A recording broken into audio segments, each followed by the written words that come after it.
কাশ্মীরের local site seeing করতে গিয়ে টিউলিপ গার্ডেনটা সত্যি খুব ভালো লেগেছিলো। এর আগে আমি এর ভিডিও দিয়েছি, কিন্তু যতই দেখছি ফোনের অ্যালবাম খুলে খুলে তো ততই বেশি আরও মনটা যেন কাশ্মীরে হারিয়ে যাচ্ছে।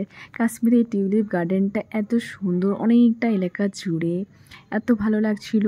তবে শেষ এপ্রিল মাসের সময় আমরা গেছিলাম, সে সময় প্রচণ্ড রোদ, এদিকে তো গরম, কিন্তু ওখানে ঠান্ডা ছিল, নর্মাল ওয়েদার ছিল।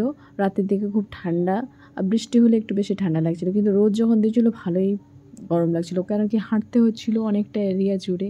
আর এই সাদা ফুলটা তো আমার এত ভালো লাগছিলো, কি সুন্দর দেখতে, একটা গাছ জুড়ে রয়েছে, এরকম একটা ইয়েলো কালারেরও রয়েছে, অনেকটা এলাকা জুড়ে রয়েছে, নানা রকমের ফ্লাওয়ার রয়েছে। তবে টিউলিপ ফুলের জন্যই এটা বিখ্যাত। টিউলিপ ফুলটা সত্যিই যেমন মোবাইলে বা ভিডিও ইমোজিতে দেখতে যতটাই সুন্দর, সামনে থেকে আরোই সুন্দর, এত ভালো লাগছিল।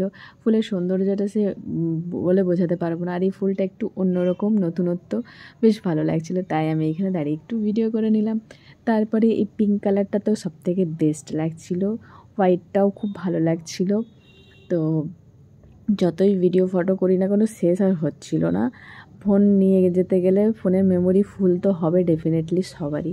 এত সুন্দর দৃশ্য, পাহাড়ের কোলে এই গার্ডেনটা, মানে অপরূপ সৌন্দর্যে ঘেরা, চারপাশটা সুন্দরভাবে সাজানো গোছানো।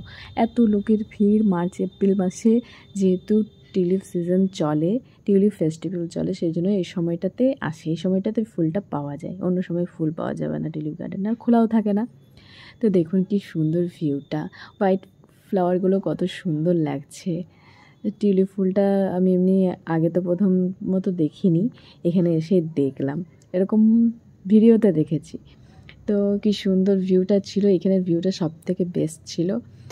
আর চারপাশটাই এরকমভাবে সুন্দরভাবে গোছানো, আর লোকের ভিড় তো প্রচুর রয়েছে। তো সব মিলিয়ে আমার টিউলিপ গার্ডেনটা দারুণ লেগেছে। আবারও যাওয়ার ইচ্ছা তো অবশ্যই রয়েছে কাশ্মীরে, তো দেখা যাক কপালে কি থাকে।